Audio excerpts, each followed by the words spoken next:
हालांकि आप सबको पता है मुझे प्लेन में बैठने से बड़ा डर लगता है, बहुत कोशिश करता हूँ कि मजबूरी ना हो तो ना बैठूँ, पर आप में से ज़्यादातर लोग बैठे होंगे। प्लेन की रफ्तार करीब 700-800 या 900 किलोमीटर होती है। हम कार में जा रहे होते हैं तो जब तेज़ 100 के ऊपर कार चल रही है और आपने विंडो अपना कार के शीशे नीचे गिराए हुए हैं, एक तो बहुत तेज़ आवाज़ आती है और बहुत तेज़ हवा, अपने आप को संभालना मुश्किल होता है, बात करना मुश्किल होता है, सांस लेना मुश्किल हो जाता है। आप सोचिए कि 30-40 हज़ार की फीट की ऊंचाई पर आसमान में एक प्लेन जिसकी रफ्तार 700-800 किलोमीटर प्रति घंटा है और हाइट इतनी है कि ऑक्सीजन नहीं है, और इसीलिए प्लेन में आपने देखा कि जो विंडो है कभी खुलता नहीं है। अगर उस रफ्तार में प्लेन के अंदर हवा आ जाए तो क्या होगा? तापमान और हवा के दबाव से जाहिर सी बात है प्लेन का बैलेंस बिगड़ जाएगा, फिर क्रैश करने का भी डर है। दूसरा, हवा अंदर आएगी तो फिर ऑक्सीजन का इशू है। हालांकि प्लेन के अंदर ऑक्सीजन का मास्क लटका होता है, आपने देखा होगा छत पर, और जब भी उसमें एयर होस्टेस बार बार अनाउंस भी करती हैं कि जब ऑक्सीजन की ज़रूरत हो तो आप ऐसे मास्क को निकालें और लगाएं।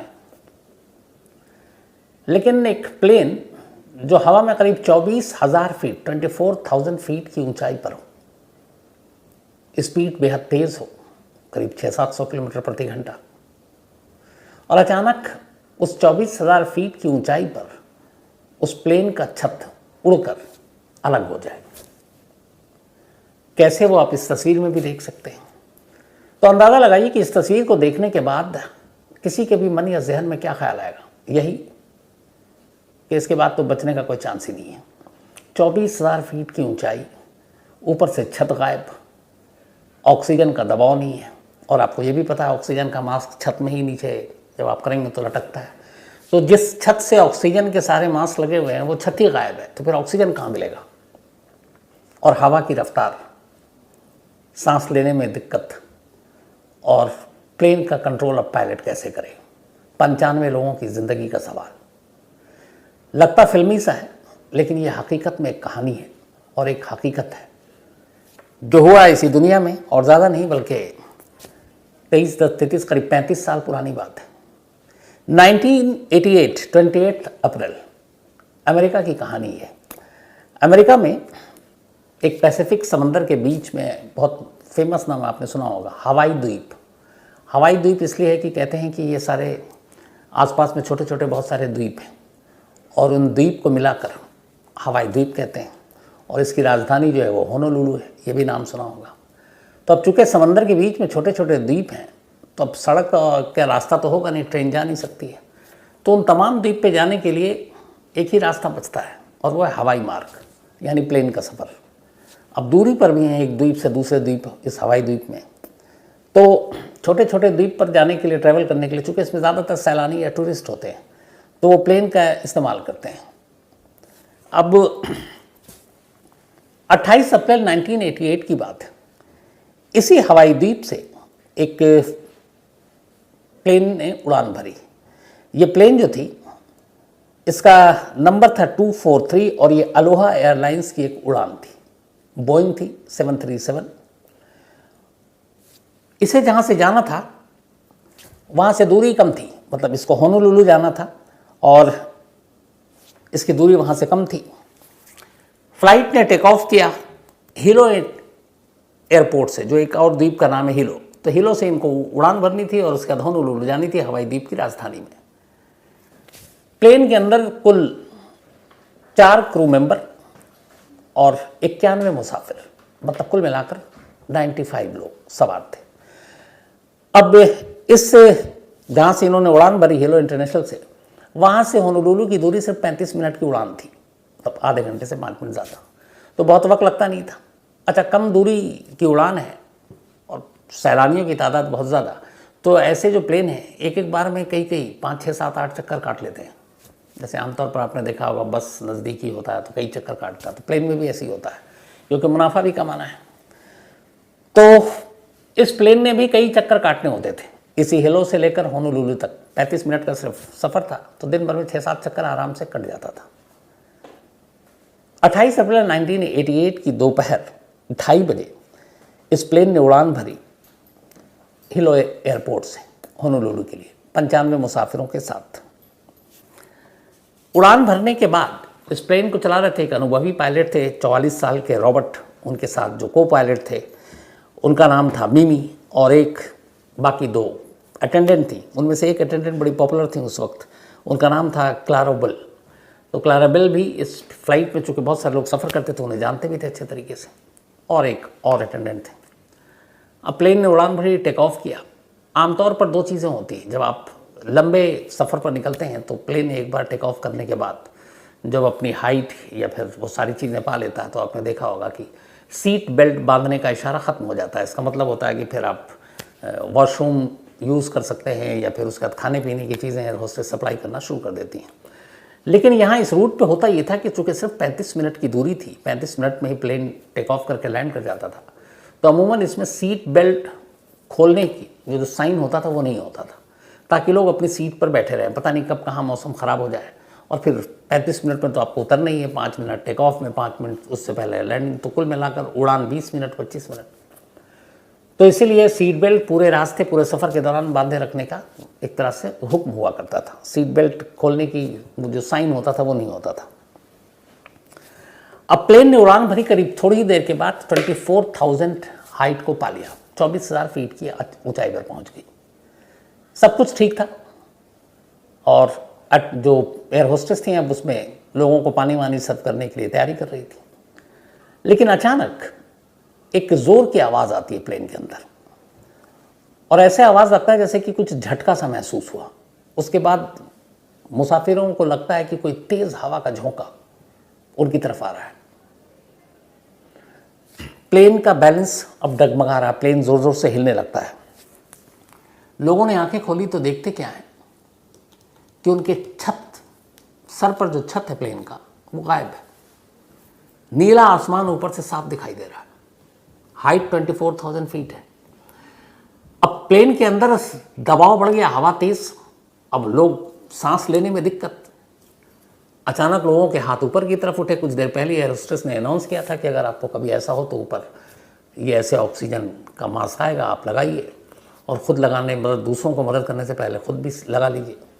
तब लोगों के हाथ ऊपर बढ़े, तभी उन्हें ख्याल आया कि ऊपर कहाँ हाथ बढ़ा रहे हैं, ऊपर तो छत ही नहीं है। जहाँ छत नहीं है तो फिर मास्क कहाँ होगा।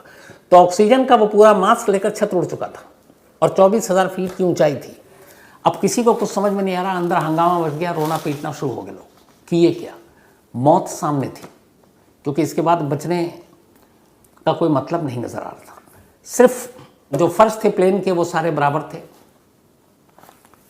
अब थोड़ी देर के बाद अचानक लोगों ने देखा कि सामने जो कॉकपिट है जिसमें पायलट बैठते हैं, उसको कॉकपिट कहते हैं, उस कॉकपिट के पास जो छत वत उड़ा तो उसका बहुत सारा, और बाकी चीज़ें, तो हवा की तेज़ इतना हवा कि बहुत सारे उसके जो मलबे थे, टुकड़े थे, वो कॉकपिट के पास जाकर सब अड़ गए। तो जो पूरा कॉकपिट का दरवाज़ा था वो ढक गया उन तमाम मलबों से और बाकी चीज़ों से। अब पैसेंजर जो है वो ये देख रहे हैं कि कॉकपिट का दरवाज़ा नहीं दिख रहा है, प्लेन हिल रहा है। इसी बीच में लोगों का चीख पुकार था। एक अटेंडेंट अचानक ज़ोर से पूछती है, हवा इतनी है कि कान तक आवाज़ नहीं जा रही, लेकिन फिर भी वो कोशिश करती कि क्या किसी को प्लेन उड़ाना आता है। अब जब पूछा तो सारे मुसाफिरों की हवा और ख़राब कि ये क्या मतलब है। अब उन्होंने देखा कि कॉकपिट के पास पूरा दरवाज़ा जाम, सारे मलबे ने घेर रखा है, सारे टुकड़े जो टूटे हुए थे वो वहाँ पे हैं। अब थोड़ी देर के लिए यही पता नहीं कि जो छत उड़ा, कॉकपिट में पायलट है भी कि नहीं अब, या वो उड़ चुका है। अब पता कैसे करें, क्योंकि कॉकपिट तक आप जा नहीं सकते, कॉकपिट का पूरा दरवाज़ा ब्लॉक। लेकिन फिर लोगों ने महसूस किया कि प्लेन अब नीचे की तरफ आ रहा है, लेकिन नीचे अचानक नहीं आ रहा है, स्लोली आ रहा है। जब स्लोली आ रहा तो इसका मतलब वो समझ गए कि पायलट है और वो अपनी सीट पर है, और वो प्लेन को स्लोली नीचे ला रहा है। लोगों की जान में जान आई कि चलो पायलट सही सलामत है और प्लेन पे भी उसका कंट्रोल है। अब ऑक्सीजन है नहीं, सबसे बड़ी दिक्कत, 24,000 फीट और सांस लेना मुश्किल। तभी उसके बाद पायलट ने अब धीरे धीरे प्लेन को नीचे लाना शुरू किया, ताकि एक ऐसे हाइट पर ले आए जहाँ से ऑक्सीजन मिल सके और मुसाफिर सांस ले सके, क्योंकि मास्क तो है नहीं। अब करते करते 24,000 से 14,000 फीट नीचे ले आया प्लेन, और अब 10,000 फीट की ऊंचाई पर यह प्लेन उड़ रहा है। 10,000 फीट ऊंचाई पर लाने पर लोगों को थोड़ी राहत लगी, उन्होंने सांस लेना शुरू किया, जान में जान आई। लेकिन ये पहली मुसीबत ख़त्म हुई थी। अब ये है कि प्लेन का छत उड़ा हुआ है, कॉकपिट जाम है, ब्लॉक है, और प्लेन को लैंड कैसे करें। अब 10,000 फीट तक तो आ गई। इसके बाद पायलट ने को पायलट से कहा कि भाई ज़रा आसपास का जो नज़दीकी एयरपोर्ट है उससे फ़ौरन कांटेक्ट करो, बोलो कि इमरजेंसी लैंडिंग है। अब उन्होंने नज़दीकी एयरपोर्ट पे कांटेक्ट करने की कोशिश की। मुसीबत ये कि हवा की आवाज़ इतनी तेज़, क्योंकि ऊपर खाली, और उन्हें कुछ समझ में नहीं आ रहा वो जो बोल रहे हैं वो आवाज़ हवा एक तरह से कहीं बहका कर या बहा कर कहीं और ले रहा है, और नीचे जो ATC एयर ट्रैफिक कंट्रोल में बैठे हैं उनको कुछ समझ में नहीं आ रहा कि ये ऊपर से क्या बोल रहा है। वो इतना डिस्टर्बेंस था। जैसे आप बहुत तेज़, आप शुरुआत में जैसे कहा था कार की आप विंडो खोलिए और बहुत तेज़ी में जा रहे हैं और आप फ़ोन पे बात कीजिए तो शायद की आवाज़ ज़्यादा आती है। सेम वही सिचुएशन ऊपर। तो नीचे ATC को कुछ समझ में नहीं आ रहा कि भाई बोल क्या रहा है। अब इधर 10,000 फीट के नीचे पर आ चुके हैं, लेकिन प्लेन की हालत ख़राब है, पता नहीं कब क्या हो जाए, कब गिर जाए। और इस चक्कर में ये हुआ था कि जब ये टूटा तो जो कॉकपिट था जहाँ पे पायलट बैठते हैं उसका जो मुंह है वो थोड़ा सा टेढ़ा हो गया। अब टेढ़ा हो गया तो वो और अजीब कि इसको डायरेक्शन कैसे दें, मोड़े कैसे, मतलब एक के बाद एक मुसीबत आ रही है। खैर इधर कोशिश जारी थी। एक बार फिर उनका कनेक्शन हुआ तो पता चला कि सबसे जो नज़दीकी हवाई अड्डा है जहाँ पे वो पहुँच सकते हैं सही सलामत, उसका नाम है मावी हवाई अड्डा, मावी एयरपोर्ट। मावी एयरपोर्ट को कांटेक्ट किया, बट दोनों तरफ से बात हो रही, उन्हें कुछ समझ में नहीं आ रहा। इसके बाद दोबारा लगातार कोशिश कर रहे हैं, किसी तरह से फिर कांटेक्ट हुआ तो मावी एयरपोर्ट के ATC को समझ में आ गया कि ये लोग मुश्किल में हैं। उन्होंने कहा ठीक है आप लैंड करो, और ये रनवे खाली कराने की अब कोशिश कर रहे हैं। अब लैंड करने की इजाज़त मिल गई, लेकिन सर इशू ये है कि आप नीचे तो ले आए। अब वहाँ पे लैंड करने के लिए इस मावी एयरपोर्ट पर आमतौर पे जो प्लेन है वो पहाड़ है दोनों तरफ, तो उस पहाड़ के ऊपर से प्लेन जाता है और फिर लैंड करता है। अब ये ऊपर ले जाए तो ऑक्सीजन की कमी, मुसाफिरों की हवा ख़राब, और नीचे ले जाए तो प्लेन को मोड़ना पड़ेगा दो पहाड़ों के बीच से, और जो प्लेन का कॉकपिट का अगला हिस्सा है वो मुड़ चुका ऑलरेडी। तो अब कितना कंट्रोल होगा उस आपके मोड़ने वाली जो भी मशीन होगी उनकी। तो पायलट को कुछ कंफर्म नहीं कि मैं इस प्लेन को इस पहाड़ के बीच से मोड़ पाऊंगा कि नहीं। फिर एक आइडिया आया कि यार इसको प्लेन को, उससे पहले एक समंदर है वहाँ पे लैंड करने की कोशिश करते हैं, लेकिन अब छत गायब है। अगर आप समंदर में प्लेन को लैंड करते हो तो समंदर के अंदर प्लेन गया तो लोग डूब कर मर जाएंगे, क्योंकि ऊपर का हिस्सा खाली है। तो हर तरफ से मुसीबत, लेकिन अब कहीं ना कहीं तो उतरना है, और वो भी जल्दी उतरना है। तो पायलट ने फिर कहा, ऊपर वाले का नाम लिया, उसने कहा जो भी होगा हम इसी एयरपोर्ट पर उतरेंगे और मावी एयरपोर्ट पर, और इन पहाड़ों के बीच से प्लेन को ले जाएंगे और पहाड़ों के बीच से इसको मोड़ने की कोशिश करेंगे। अब उन्होंने पहाड़ के अंदर से इस प्लेन को मोड़ने की कोशिश शुरू की पायलट ने। अब किसी तरीके से प्लेन मोड़ते मोड़ते पहाड़ वाला इलाका निकाल दिया, लेकिन जैसे ही निकाला उसके बाद ये हुआ कि उसमें से एक इंजन फेल हो गया। अब पायलट के सामने फिर मुश्किल, यार अब क्या करें, एक इंजन फेल है और दूसरा पता नहीं कब फेल हो जाए। अब खैर ये है कि वक्त कम है, मावी एयरपोर्ट सामने है, पहाड़ वाला उन्होंने ख़तरा पार कर लिया है। अब प्लेन को नीचे लाना है। अब वो नीचे ला रहे हैं रनवे की तरफ। अब रनवे से जब नीचे लाने के लिए प्लेन को लैंड कराना है तो आपने देखा होगा गियर बॉक्स से पहिए खुलते हैं।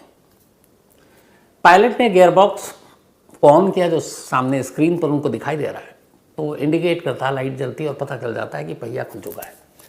वो मशीन ही काम नहीं कर रही, 50% से ज़्यादा प्लेन की मशीन ख़राब, काम नहीं कर रही। अब पायलट को ये पता नहीं कि वो जो लैंड करने जा रहा है उसका पहिया खुला है कि नहीं खुला है। अगर पहिया नहीं खुला है तो वो पेट केबल रनवे पर जाएगा, और इसका मतलब है कि फिर एक आग के गोले में प्लेन तब्दील हो जाएगा, क्योंकि इधर इंजन में फ्यूल, और आप पेट केबल आप घिसटते हुए जा नहीं सकते हैं। अब इतना कम वक्त है कि मशीन काम नहीं कर रही है।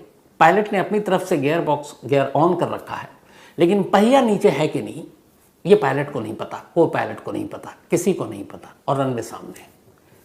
बस मिनटों का खेल है ये।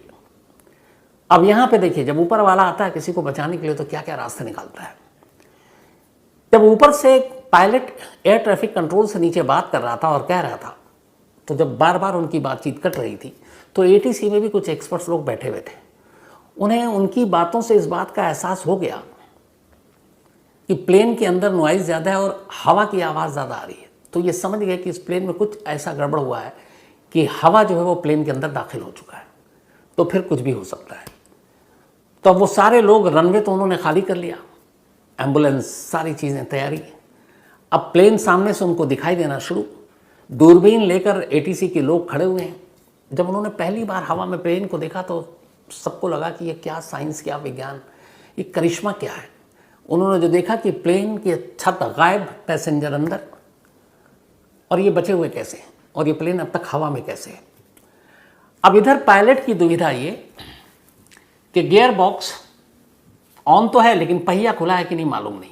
दूसरा, जो कंट्रोल अब तक बात कर रहे थे एटीसी से, वो मशीन भी ख़राब, मतलब अब उसका संपर्क ही नहीं है एटीसी से कि कोई अपना मैसेज उस तक पहुंचाए कि भैया बता दो मेरा पहिया खुला है कि नहीं।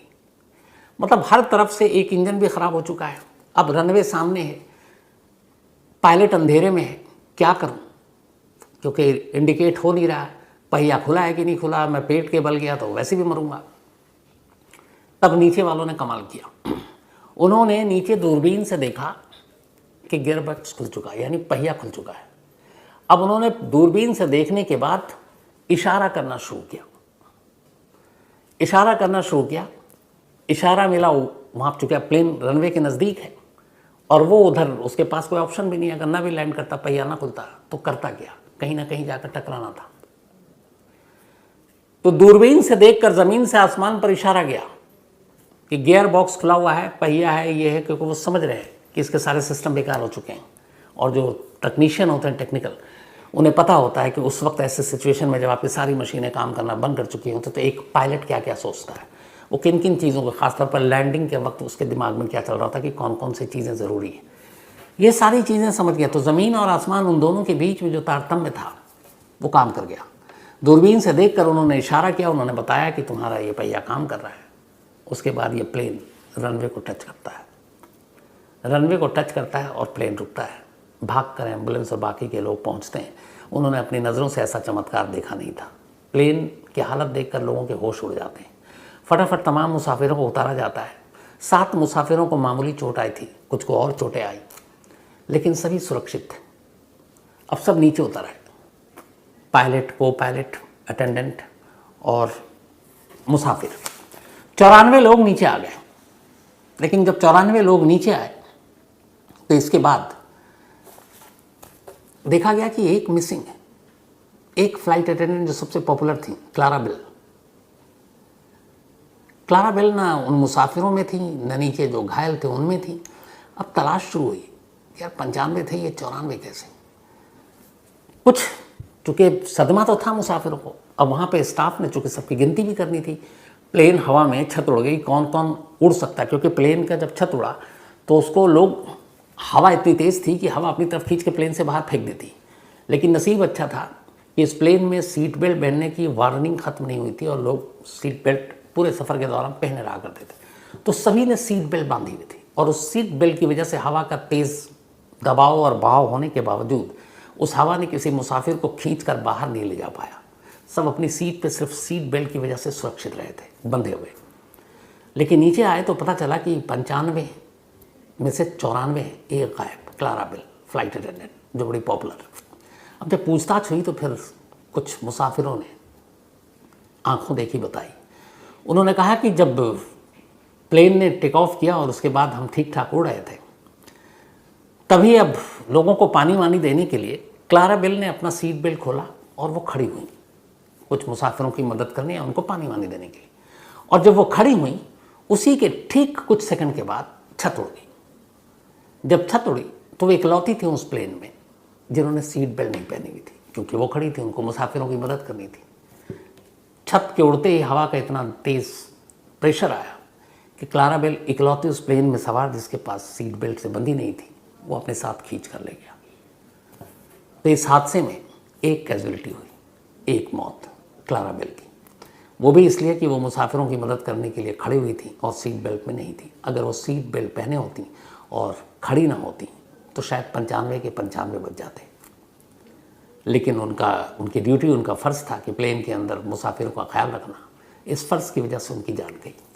अब सबसे बड़ा सवाल था, प्लेन नीचे उतर आया, सभी लोग सुरक्षित, पायलट को पायलट की खूब तारीफ, लेकिन फिर इंक्वायरी हुई, क्योंकि दुनिया में इससे पहले कभी हुआ नहीं कि बीच हवा में प्लेन हो और छती उड़ जाए। तो जब जांच हुई तो पता चला कि इस प्लेन का मेंटेनेंस बहुत ही कबाड़ टाइप का था। कंपनी ज़्यादा मुनाफा कमाने के लिए एक एक दिन में इसके 10-10 चक्कर लगवा देती थी हवाई द्वीप के अलग अलग, एक द्वीप से दूसरे द्वीप तक। एक मुसाफिर उस दिन भी जब इस प्लेन में सवार हुआ तो उसने देखा कि प्लेन की बॉडी में क्रैक है। उसने ध्यान भी दिलाया तो एयर होस्टेस ने कहा ये कोई इशू नहीं है, आप सेफ है। तो उसे लगा ये बेहतर जानती होंगे ये लोग तकनीकी तौर पर। तो पता चला कि जिस कंपनी का प्लेन, जो इसकी मेंटेनेंस और जिसकी एयरलाइंस, इन तीनों की गलतियाँ थी।